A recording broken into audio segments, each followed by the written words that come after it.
do you guys mind? Do you want me to stand or sit or? Doesn't matter to me. All right. So this is basically just going to be a quick intro to social. We have about an hour or so to cover our topics. I just deliberately decided to focus on LinkedIn and Twitter, thinking that as a brand and as personal brands, those will have the most use for you.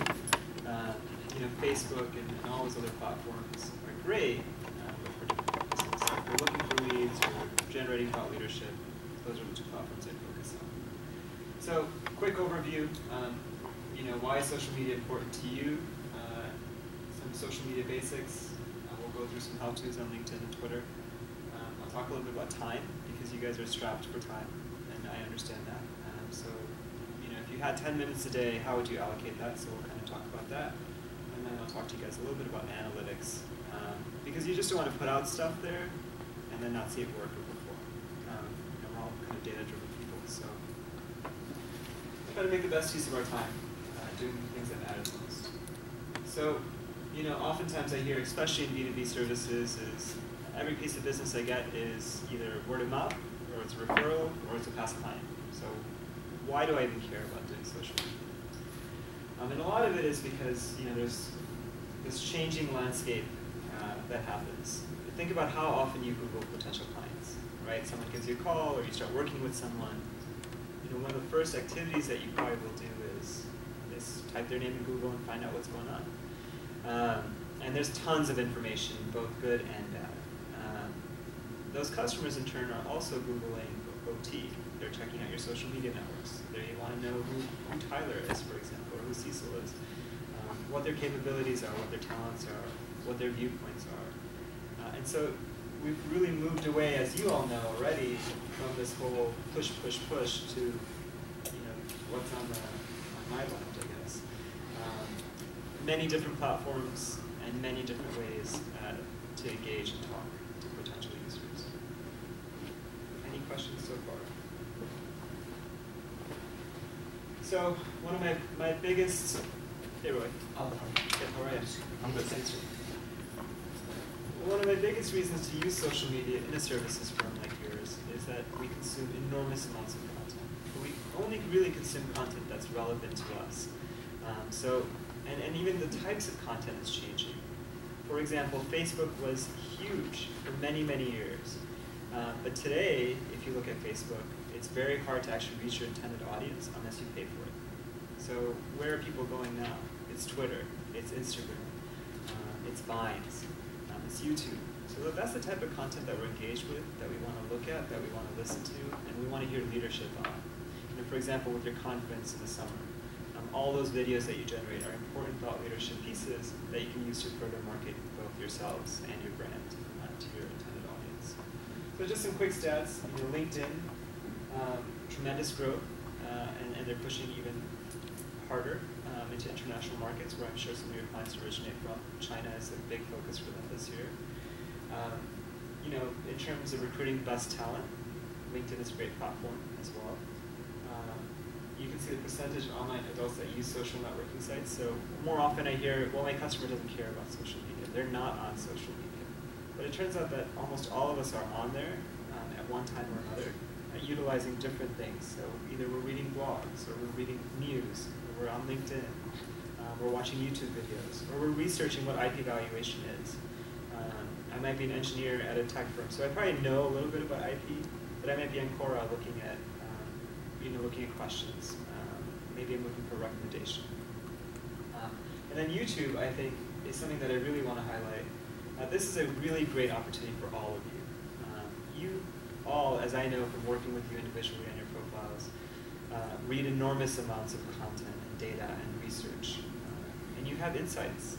And those insights are easily translated into tweets, or a blog post, or a quick video. So think about that as you read things, or as you highlight things, as you're reading them, or as you bookmark things and forward them to your colleagues.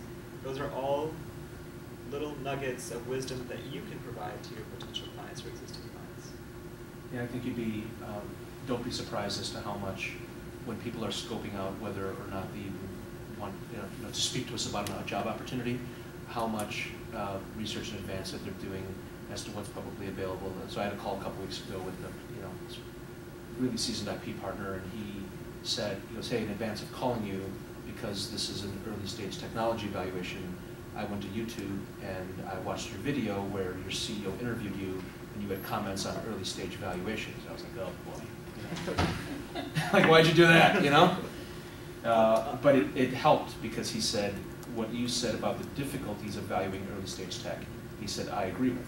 So he said, your comments were on point, and then I reached out to you. So the moral of the story is people are looking for content. They're looking for it as something that they can watch or read efficiently. And if you're getting across certain expertise in an area, it's really going to help over your standard website bio.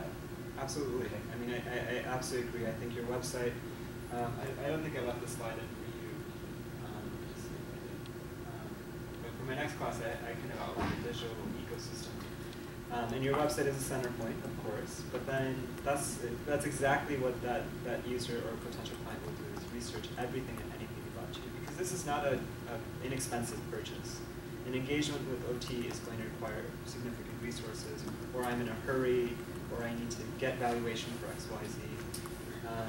And I'm going to do a lot of investigating. I'm going to probably look at your LinkedIn. I'm going to look at YouTube. I'm going to look at things that you've written. For example, Jim's recent feature in Cranes. I mean, there's a tremendous amount of potential in that one article that we could exploit. Either you individually retweet it, and maybe Jim further extends it with a YouTube clip and talks a little bit more about what he said in that column. There's just so many uses for a lot of people have read that piece, and I've had comments and numerous conversations about it. Yeah, it's such a valuable piece. I mean, the first thing that when people search for Jim, because Cranes is such a huge authority, and has that will be quickly to the top of the ranks on Google, they'll want more. They want to hear more. They want to see more. So how can we extend that one article into more online? Here's your industry, and it is very active. On the top right, I have some of your keyword searches. So this is how often every month people are searching for content around IP valuation, intellectual property valuation. I just threw an asset impairment there. I could give you a whole list of keywords. But there are people actively searching for this. They're not all your customers. People might be doing research. People might be looking for careers. But that's a pretty targeted group, right? There's 1,200 searches a year on IP valuation alone. How can you guys own that market, both individually and then both as a firm? And that's something that I would really urge you to think about. Right below the keyword searches is an example of how you rank in Google. So the first three are ads. So a lot of your competitors, for example, are doing ads. But more importantly, below, and here's where I think you can own this, is methods of IP evaluations, the PDF from Darden. And that's one of the first ranking pieces of content. But you guys are the experts on IP evaluation. So can we put together a PDF that's updated, one, for 2014, or that we can attach an infographic to so we can come up first? So those are the kinds of things that I would say that's how you dominate Google rankings. This little inset with David E. and Tech News are just tweets about IP. There's a lot of conversations that are going on. And I'm really excited to see Ocean Tomo, being on Twitter and being more active, whether you're attending conferences or talking about different things that are going on.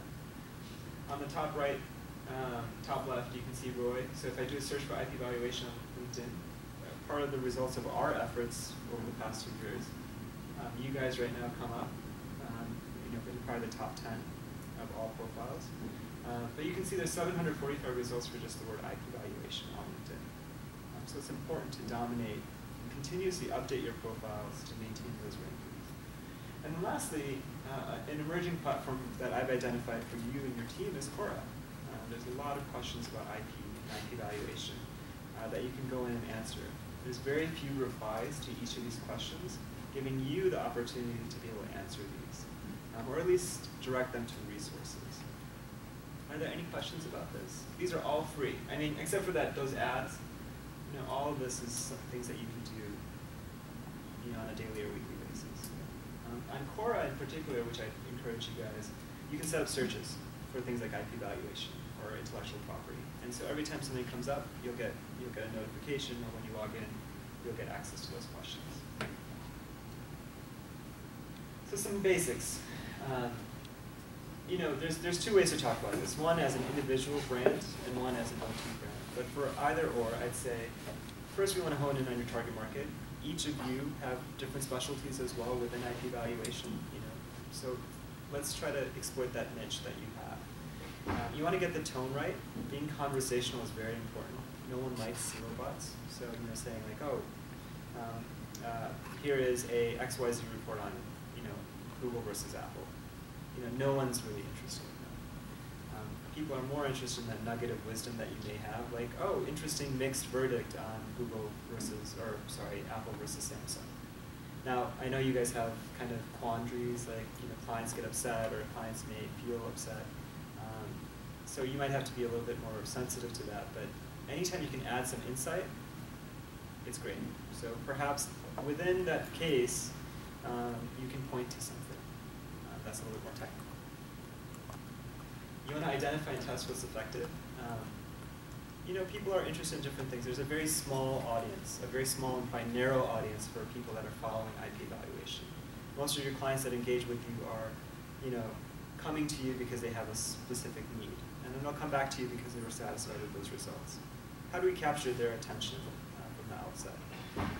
So we know we're talking to a limited audience, so test different things. You know, it could be that, you know, you tweet something at a conference. It could be that you're tweeting, you know, about things that are going on in the market. Perhaps you can talk about a client after you've been successful with them. Maybe there's this YouTube content that you can further extend. So those are things that you can tweet and talk about. It's interesting with the IP valuation hashtag, there's not a lot of content around that on Twitter. So there's a good opportunity to add more to that conversation. It is a long-term strategic time investment. I just literally had a client this morning email me and say, after 2 weeks, like, oh, what are the results? I'm really concerned, what's going on? But it's a time thing. It takes at least 3 months to build that following, to build activity, to build retweets, and all those things. You want to keep it real as possible. I did study some of your individual Twitter profiles and then the OT brand. But you want to keep it as casual as possible. You're not talking to technical people oftentimes, I'm assuming. So use plain language in your texts and tweets and status messages. You want to create a schedule. This is probably the easiest way to manage your time. 10 minutes a day on your train ride to work or on your commute to work. But whatever it is, just be consistent. If you decide 1 tweet a week, stick to 1 tweet a week. There's no reason to hyperextend yourself and say, I need to do 5 tweets a day, if you just don't have the time. It's much better not to do anything than it is to have that short burst of activity. 1 month I'm going to tweet, next month I'm not going to tweet. Maybe I'll post to LinkedIn. Whatever it is, just create a schedule and be consistent about it. And lastly, you know, I'm a big advocate of data. You want to monitor and measure effectively. Like we found with Facebook, at some point you might find that Twitter doesn't have any relevancy. It might be LinkedIn that's generating leads or business for you. So switch your time to that. I kind of outlined 4 platforms for you and what I think are the most relevant. I think blogging, LinkedIn, Twitter, and Quora are probably your best bets to increase business, to increase visibility, and to generate leads for your practice areas. Blogging, though, a big caveat here, is a huge time investment, and it requires a lot of time and effort. So I'd recommend that you contribute to the OT blog, or you contribute to perhaps, you know, industry publications as more of a one-off, unless you're, you know, extremely serious and dedicated to, you know, doing at least 1 or 2 posts a month. I recommend 1 post weekly, but as an individual, I don't know how you'd have the time, knowing, you know, how your team works. But it does give you the most authority online. It leads to the best search results for your personal brand, for OT, for your practice area. And there's a lot of debate about whether should we do short posts or long posts. It's actually found that posts over 2,500 words rank the best and perform the best and will outperform short content any day. But a lot of advocates and a lot of social media experts will talk about these 250-word magical posts.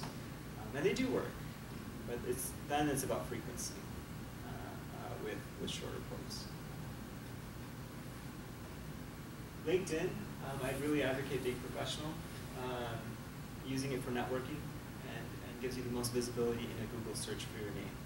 LinkedIn is often the #1 ranking link that shows up on your Google search results for your name.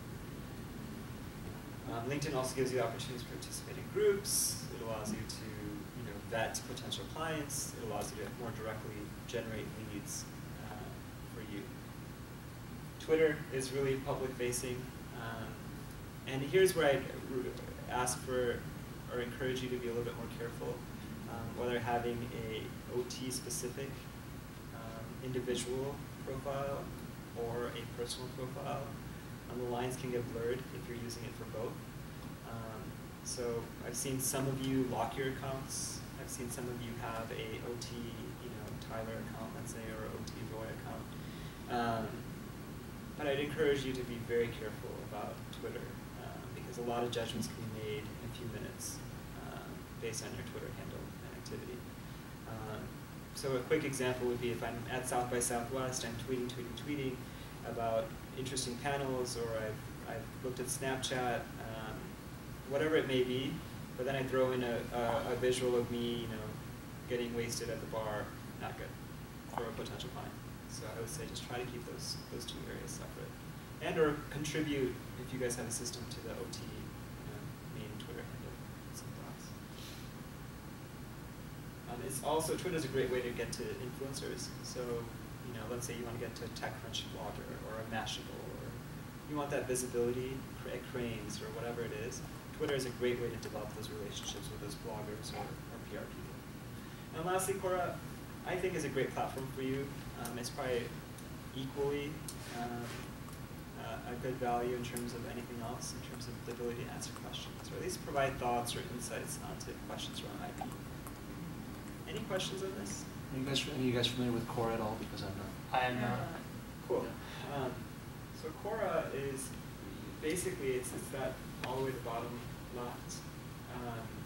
It's basically a platform where it started in Silicon Valley by a lot of tech entrepreneurs and tech folks, and was really used as a way to build a community and answer questions. So when you go on Quora, there's so many different topics. Everything from like Naperville, Illinois, back to my high school, to things about IP or social media or e-commerce or what's the best reoccurring payment solution. So it's just a way for influencers and us normal people to ask questions and answer questions. It gives you good search value. It's totally free. You can connect it to your LinkedIn or Google account, and then you can just go in and answer questions. And at the end, we'll just log into my account and I'll show you how it looks. Okay. It's actually probably a very efficient use of your time because you can answer actual targeted questions. And it's replaced kind of LinkedIn groups and LinkedIn question and answers, if you guys remember those from a long time ago, in terms of effectiveness.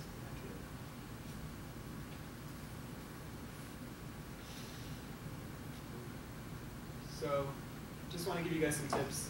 As I already mentioned this, you want to think consistency, you want to think about content, you want to think about visuals, and you want to think mobile. I mean, we're constantly on our phones. So things that are 60 characters or less are way easier to read than even a 140-character tweet.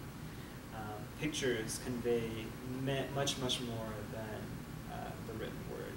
And you can see this shift, as we see on social media platforms, to visual platforms. Now, it's really hard to Instagram, I bet, like an OT type of white paper or whatnot. But as much as you can, whether you develop internal infographics or you guys are at a conference, try to use those platforms as visually as possible. And what is engaging? A lot of questions are, what do I actually talk about? What do I tweet about? And we'll get into it, but here's just some tips. I think you'll get all the copy of the presentation afterwards, but here's just some quick tips on what is engaging content. Posing questions is one of the best, or the ability to search and answer questions is probably the best way to have conversations online. So we're going to go through kind of LinkedIn basics. I'm going to show you how it works as a quick overview. Any questions to this point? I think I have one for Sure. Roy. Yes. So, especially in expert work. It can be a problem to have a lot of content out there with your name on it. Yeah. Especially quick content that maybe you haven't put years of thought into. Yep. And are there any guidelines that you think everyone should follow in terms of setting precedent and providing thoughts that might later somehow be a problem? Yeah, it's when you take, you make a statement that appears to be a definitive stance on something, and then when you produce an expert report that just takes a contrary opinion, right? That is the biggest risk. So it's not, like if you hear a interesting presentation, it's a technical topic, and for some reason you just say, I'm going to tweet about the fact that, my followers may be interested in reviewing the presentation that I just listened to because it has, this type of content. You're kind of making a general statement about interesting content in a topic. You're not making a definitive statement. Mm-hmm. What I would avoid is making definitive statements of, oh, I just heard this theory, this is the new benchmark. Okay? Then they'll be like, look what you said 6 months ago, not what you did in your report, right? So avoid definitive statements and keep it more of, this was an interesting way of looking at it, this was an interesting topic. People who are of an interest in this form of IP may be interested in reading this. Right. And leave it like that. Because I think in certain industries there's more free license to provide your thoughts. Absolutely. And that's why Jim's activity on Twitter I know goes up and down, but it's not that he's completely inactive, right? So, and given how much he testifies, I know he's careful about what he says and what he doesn't say. So we have a guidepost there, but there's no hard and fast rules. Just avoid definitive statements, especially towards third-party opinions. And that's what I found. So in kind of researching, because Monica asked me to provide some guidelines and thoughts, and I think that's probably one of the top rules I would say, because everyone in your industry is relatively the same. There's a certain element of vagueness. Mm-hmm. Unfortunately, for someone like me, I would say, no, you need to be definitive. But I definitely understand on the expert testimony side that you can't say that stuff. So can you share articles? Can you share at least that you've gone to a presentation? Mm-hmm. Can you I think all that's fine. Spark conversation, like saying, oh, this is interesting, what do you think? Mm-hmm. Those are the types of content that I would probably post if I was in this situation. Sure. And I'm just guessing, but any kind of political anything you should generally stay away from. Yeah, and it's different. So for example, you could have an OT Twitter account and a personal account, and right. And I'm not an expert in this at all, so I don't know how far they go digging for every post and tweet you've ever made. But a personal political opinion certainly, people have a right to do that. I think you just have to protect yourself. That the assumption that we have an expert testimony is that everything will become discoverable at some point. Mm-hmm. Everything, especially when you put out publicly. And there's never an instance where they can't put that in front of you and ask you a question about it, even if it's meaningless, because anything that casts doubt helps their case. So it's not up to you to decide that, well, that's stupid that you're asking me about that. That's for them to decide. That's why I would stress, I would tend not to do things like that, but you can set up separate accounts and choose to do that. Well, here's the other part. Like, you could have a political opinion about whether the American Invents Act actually will drive innovation or not, Mm-hmm. whether the proposed patent troll legislation will actually serve the intended purpose that it intends to, will fix the problem it seeks to remedy, right? And you can say, here's the actual potential scenarios that could arise, Right. despite good intentions. Here's what could happen, right? So, But when you do those things, if things like you said, Cecil, of it could, or you're posing questions, right. or there's options that could occur from this, you're not making a definitive statement. Right. Right.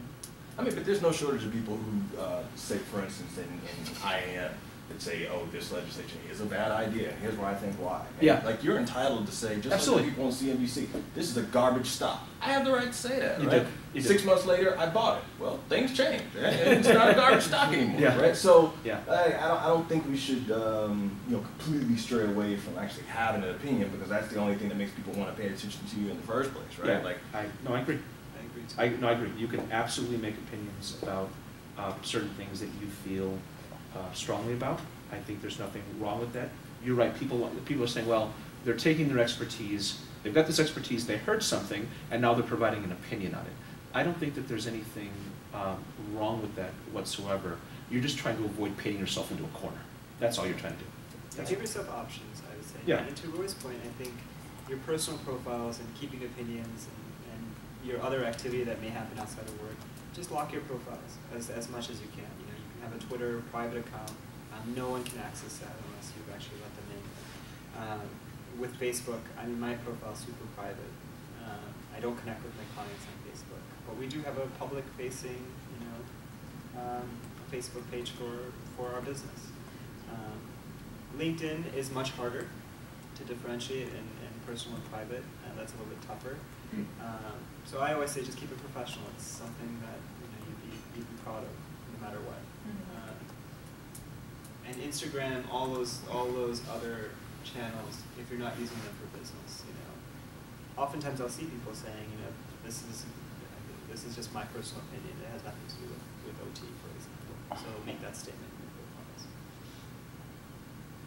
But I totally agree too. I think the legal guidelines I don't know necessarily specific to your company, but having an opinion or a point of view is the reason why oftentimes people hire you to begin with. Yeah. So it's probably a fine line to walk, and that's probably why everyone's so big in your industry.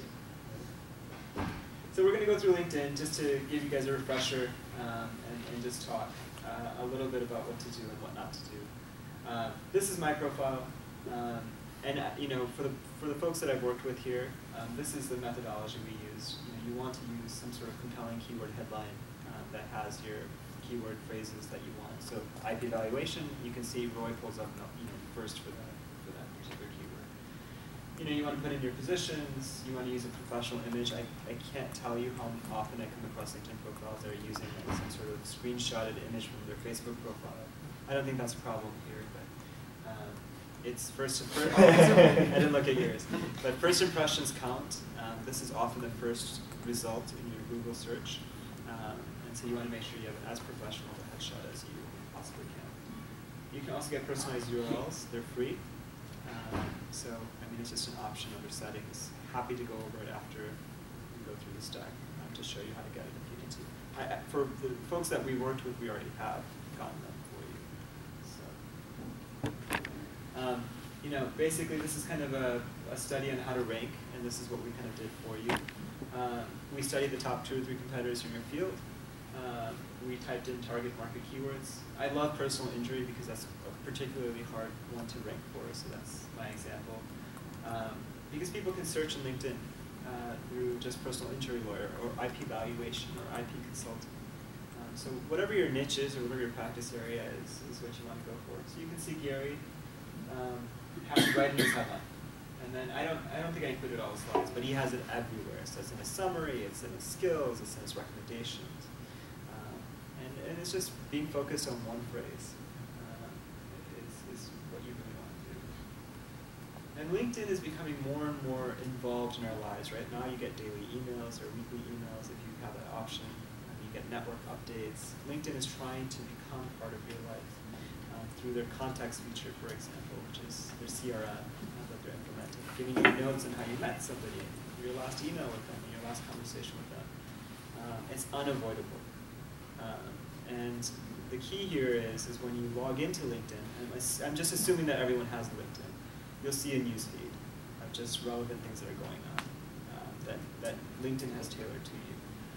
Oftentimes there's a ranking system, so if other people have liked it or other people have commented on it, you'll see that news. That news may even get emailed to you as a weekly digest. So what I usually do in my best practice for this is I'll just scan through the headlines. If there's something that I like, I'll just like. I don't want you guys to spend too much time analyzing and figuring out whether I should like or not.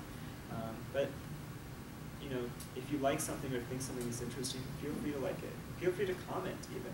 If someone changed jobs or a potential client or an existing client, something's going on, there's an anniversary or something like that, I would encourage you to say congrats or you know, great, congrats on a new position. Or send them a thank you note offline. That's the real value of LinkedIn, is the ability to kind of see what's going on in someone's career and be able to follow up offline.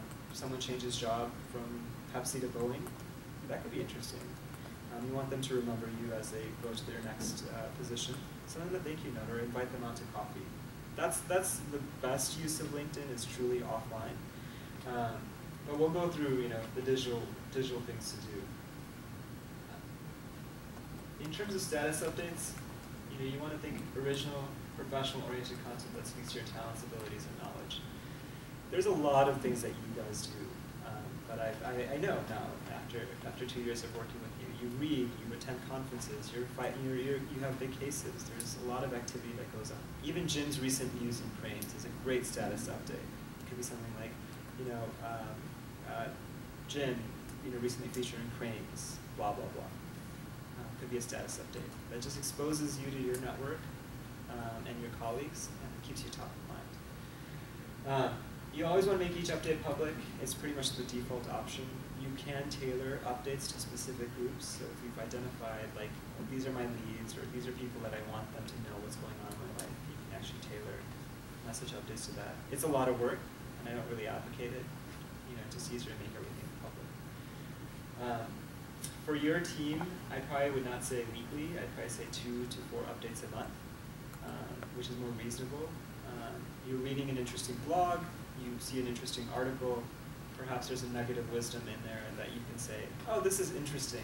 Or, what do you think about all this legislation around patent trolls? Or something as simple as mixed verdict in the Apple and Samsung case. It could be any of those things. But just add a little bit of personalization to that, because if you read it, you found it interesting for some reason, right? You want to share tips? So I love what Roy just brought up in terms of that potential prospect looking you up. Perhaps he talked to you about something very specifically. Oh, I liked X, Y, and Z point. That's a great LinkedIn update right there, because if that prospect is looking for that information, other people are too.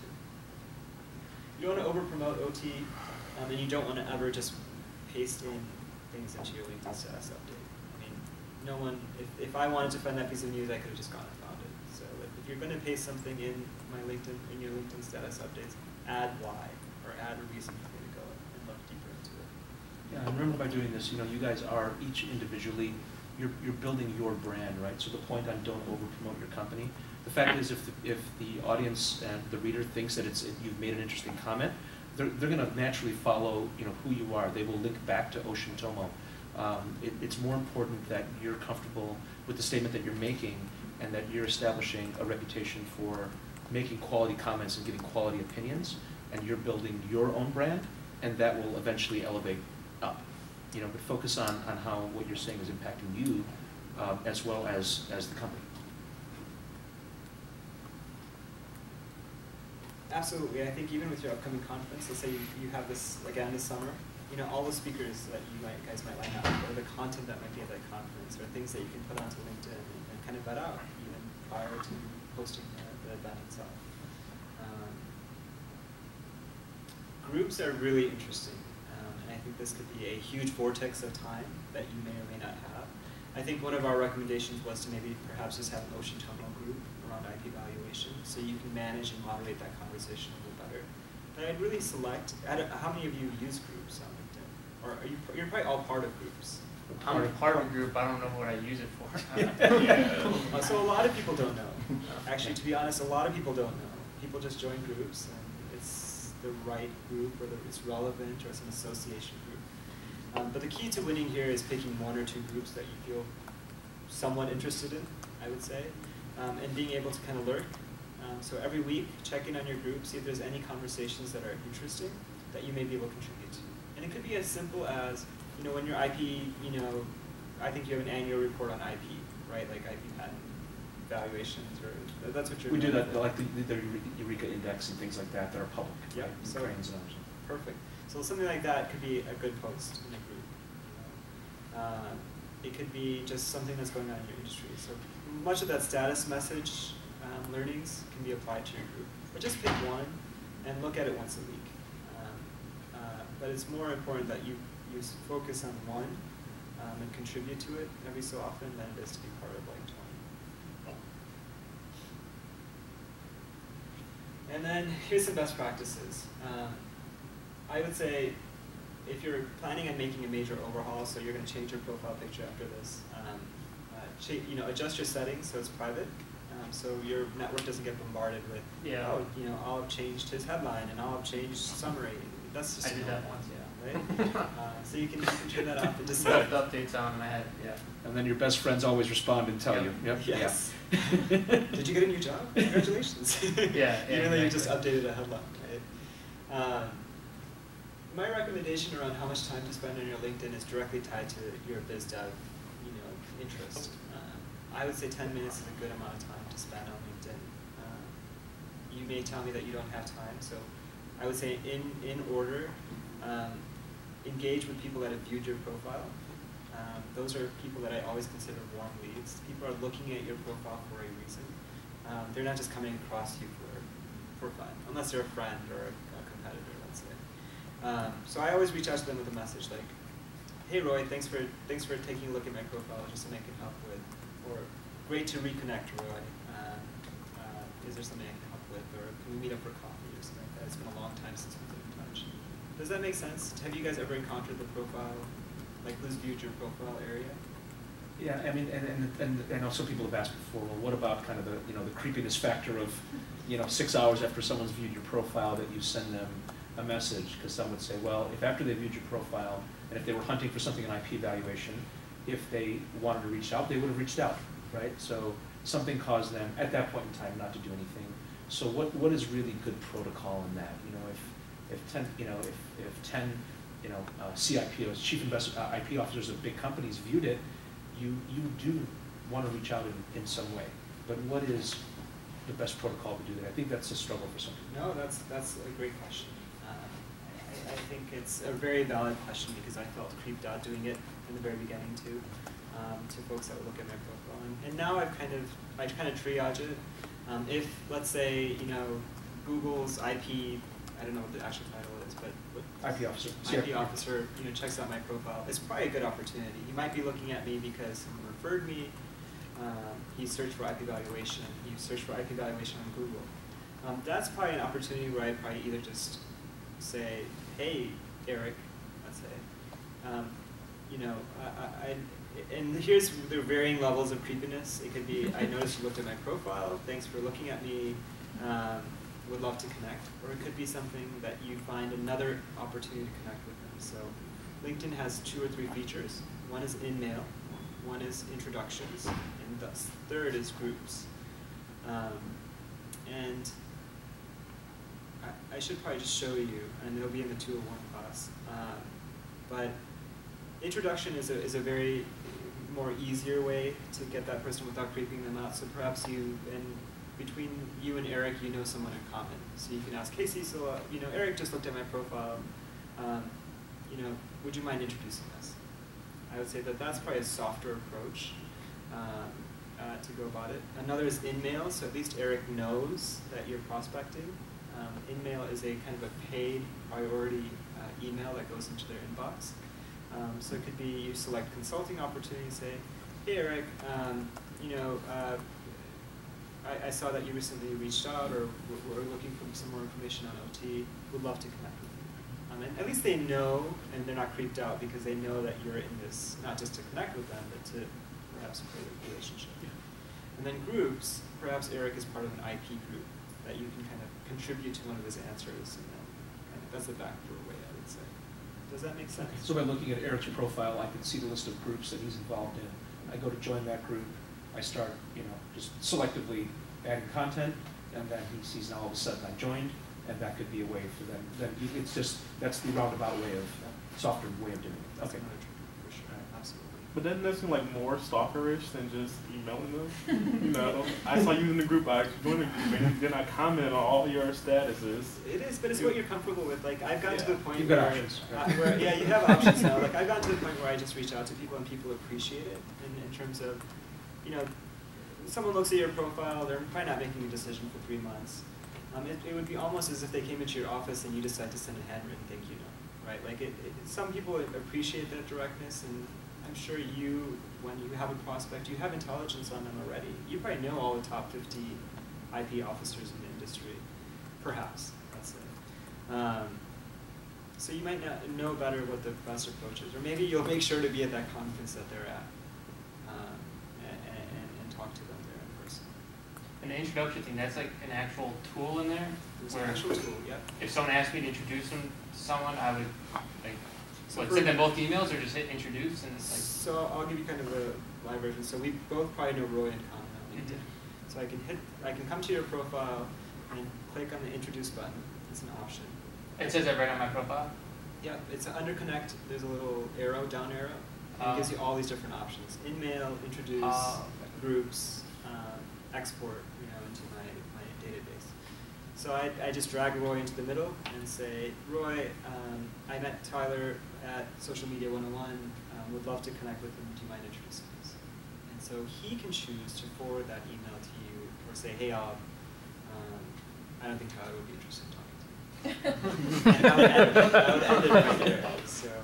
So you removed the creepiness factor, but you still might get rejected. Yes. Okay.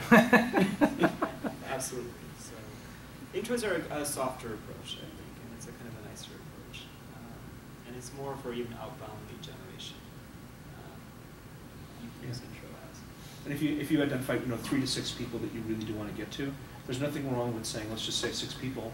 You can do kind of 2 of each, right? 2 direct reach outs to the people that you can see based upon the company who was that reached out to you.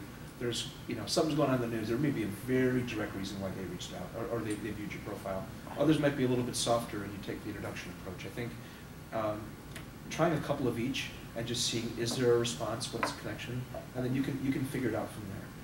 I don't think people are, if people have spent time on your profile, I don't think it shouldn't be like, insulting to them that you've reached out. And in terms of the creepiness factor, I think it's about the message that it's just a very soft reply, and it does work sometimes. It does work, and you have to also understand the rejection. If you don't hear from them, more than 80% or 70% of users on LinkedIn don't know how to use it. So if they get an intro, they don't even know what to do with it. So, or they get an in-mail, they may not know what to do with it. So I often even just recommend going offline. Like I know Roy, I'd probably just send him an email and say, hey, Tyler's really, could use my help on LinkedIn. Can you introduce us? And I can just send him an email outside of the LinkedIn system. I really use LinkedIn as kind of a foundation or a base, knowing what's going on. If I know Roy is going to be at some e-commerce conference, and I can see that from his activity or his profile, I can make sure to be there and make sure to grab a drink with him afterwards. Some best practices are recommendations are probably the most powerful to help your own personal profile search engine, LinkedIn search engine optimization. So getting recommendations. Now this is another tricky area with expert testimony, I think, in terms of getting recommendations, but at least give them out so you're active. And then I always say reach out to a number of connections, exactly what Roy said, 6 or 5 or 2 even, whatever you can commit to. And you can write them thank you. You can send them a message if you don't want to write them a card, for example, online. Twitter is a really fantastic platform, and that's where we're going to switch tracks to next. With just this quick example of the anatomy of a tweet. How many of you use Twitter in this room? Very little. Very little. I have seen you just start tweeting recently.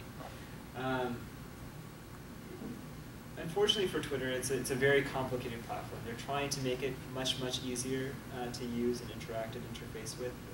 3 years ago, I really struggled with using Twitter myself.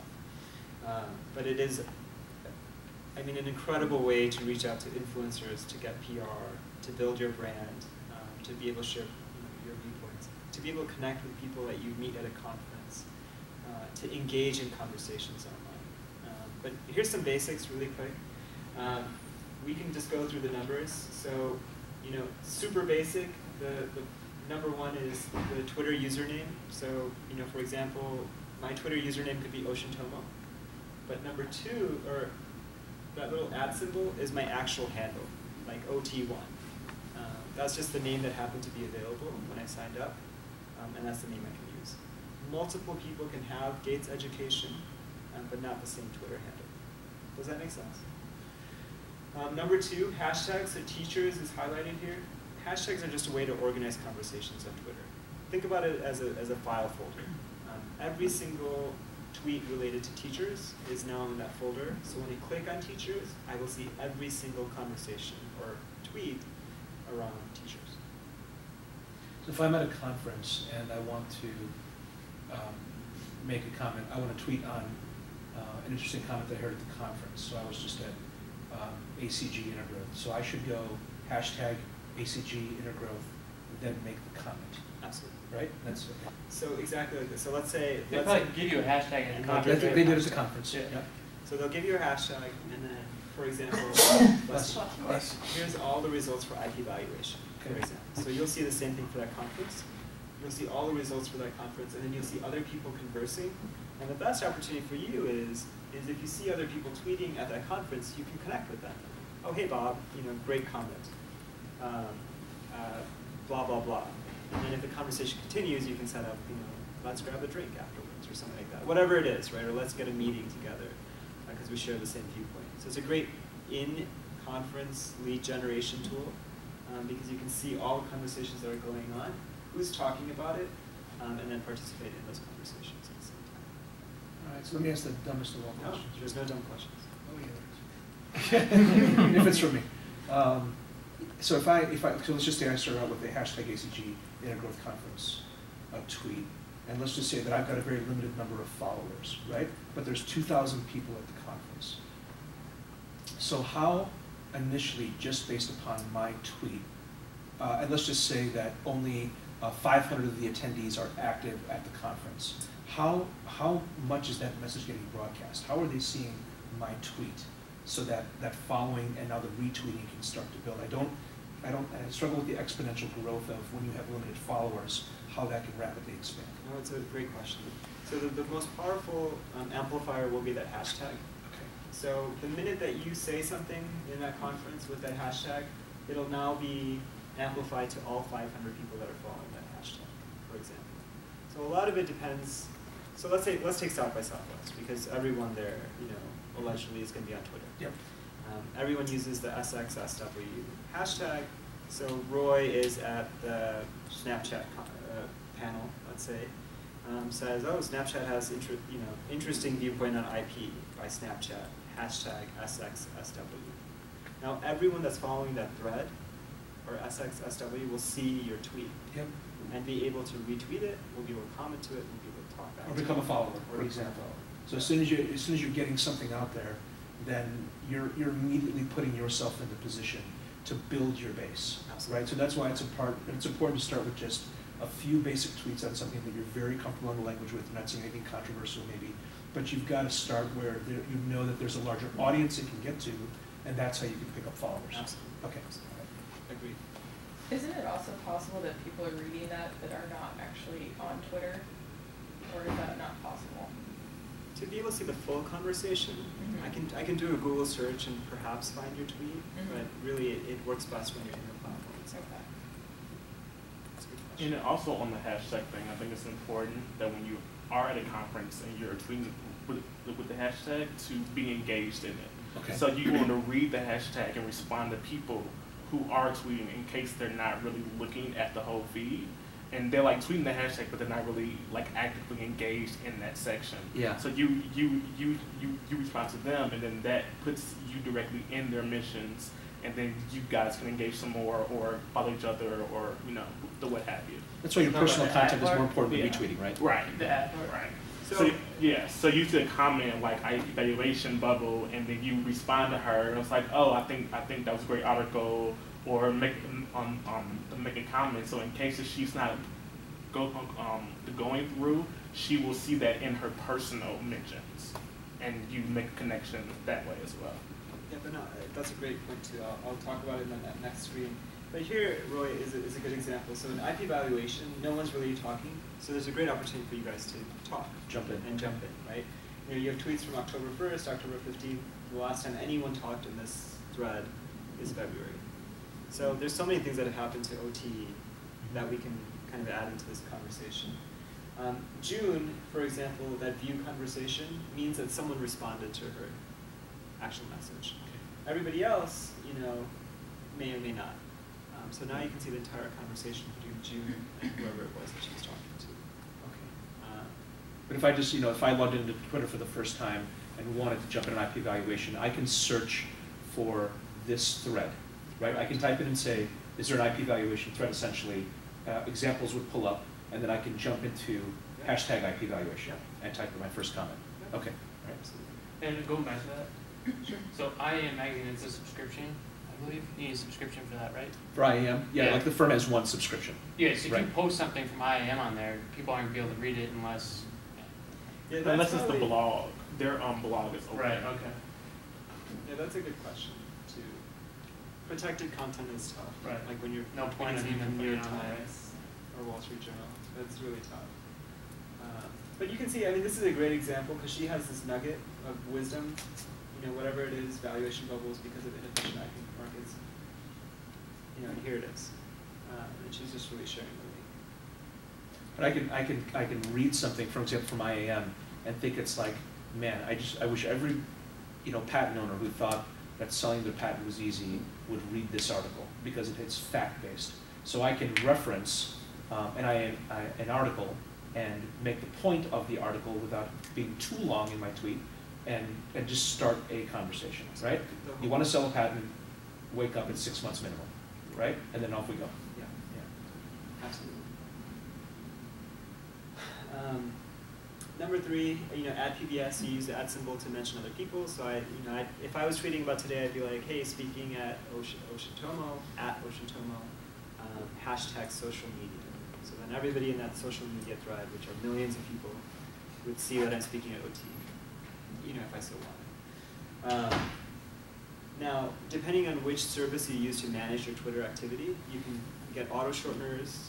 You can actually insert the link. You can use something like Bitly, which is a link shortening service. We'll go through that in a second. At the bottom, you'll see different actions you can reply. Retweet means, so here's Maria, for example, and I hope Maria doesn't mind that I used her profile. But this is Maria's page at the bottom. Everything that she tweets, every single thought that she speaks out there comes up on her profile. Everything that she retweets also shows up here. Things that she replies to ends up on that person's profile, but it's not necessarily public.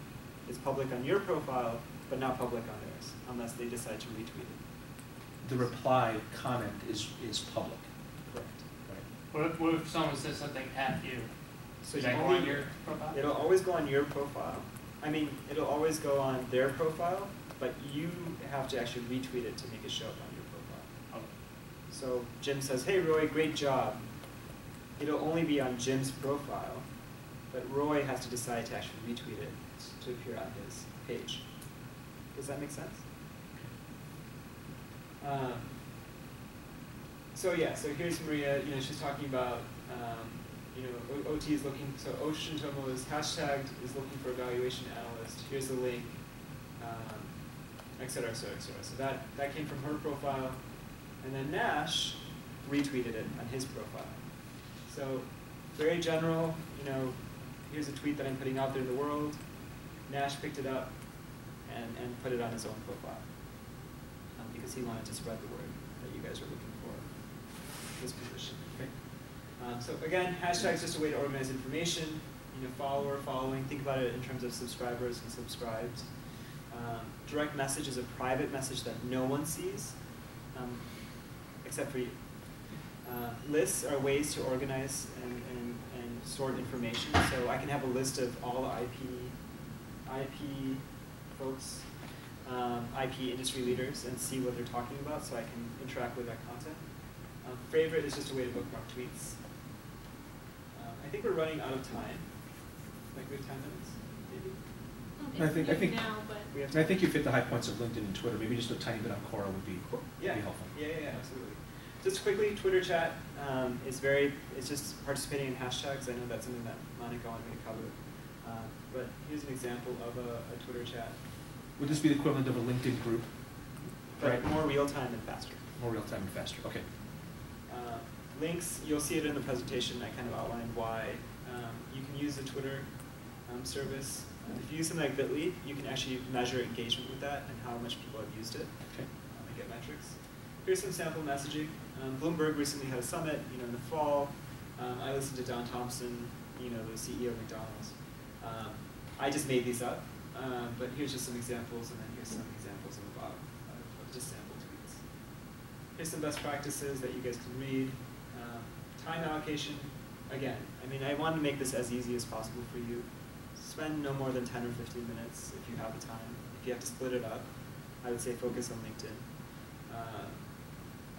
And I gave you some guidelines on how to go about it, which is specific to you guys. Here's some tools. Sprout Social and Hootsuite allow you to manage it very, very easily and organize all that information in one dashboard. So you have like one tool to use to manage your communications online, rather than logging in and having 10 apps on your phone. And then analytics, all these tools have really robust analytics, so you can see what time your message worked, who's reading it, who's seeing it, and what kind of actions they took. So just more engaging. And then for Quora, I'll just show you guys really quick what it is.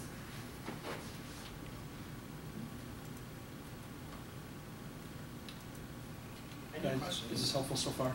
Just on the basics? Yeah, and please, as you get to 2:01 in the afternoon and get more advanced, but feel free even after this if there's very specific things that you want to do in social media, and it's obviously we can't cover everything in a few hours, right? And if there's something that you say, well, how do I do this specific thing? Feel free to reach out to Al directly and for his guidance, and he's there as a consultant for us to use and guide us through this. Don't feel it really is. There is no dumb question when it comes to this stuff, because if you're just not used to it, there's an absolute fear factor of how do I use it and then what do I say without damaging my brand or the firm, etc. So bouncing it off on other people and getting his guidance, I think, is really important. But you do always look at this as two-pronged. You're building your brand, and ultimately there's a benefit to your employer if you're doing it in the right way. And the goal isn't instantly, well, simply how do we just get more work out of this? It's, I think, simply getting used to using what can be helpful to us, and then it'll be a building block over time. That's it. Absolutely, I can't agree more. I mean, the social media is a great way to generate leads, but first you have to build your personal brand and that, your content and all that stuff. And feeds right into it. You have my email address too, so feel free to email me at any time. I'm here through 201 if you want to just ask me questions between the two. So Quora, I mean, I just literally logged into my Facebook. I have it linked to my Facebook. And here's what my dashboard looks like. It's very similar to LinkedIn. There's lots of different conversations going on because I follow, certain things. Like I follow the topic Naperville, for example, because I'm from Naperville. I'm a retailer, so I follow that topic too. Just looking for things that I could answer and talk about. Here's people that you can add, similar to Facebook friends. So you can follow other people. So let's say you love what the Twitter CEO has to say. And you could be, he's a follower or a person that you want to interact and engage with. You can just search for their names and follow them and follow their activity. Does that make sense? So really, this middle part is a dashboard. If you see things that are interesting, so right here, what are examples of companies with successful retail advertising strategies? There's 2 people that signed up to receive a notification as an answer to that question. No one's answered it yet. I can also do searches. Who posted that question? Let's find out. So you can click on it.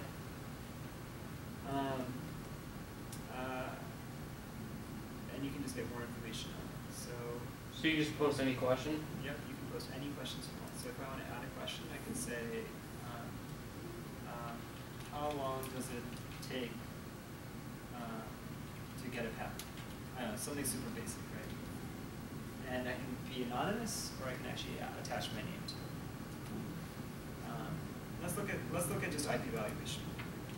So again, sign up is super easy. Your Twitter, Google, Facebook profile can be the lead-in to it. So this video technologist, patent agent and Bay Area resident asked, I'm looking to value IP we have for our startup medical device company. I wanted to understand what aspects go into putting together overall value. And here's 3 answers from people. This person, Brandon, and Burke. And you can also add in your thoughts to that conversation too. Perhaps she's a good lead, That's why. Perhaps you just want to give out good content. You know, in any number of ways you can join this conversation. The best part is that it's archived forever. So whenever I'm searching for it, whether in Google search or whether in Quora search, I'll be able to find that content again. Does that help? Cool. Thanks so much for your time. Thanks. Appreciate it. It was a great start. Thank you. And I'm here, so if you guys have more questions. And your next session starts at 1, right?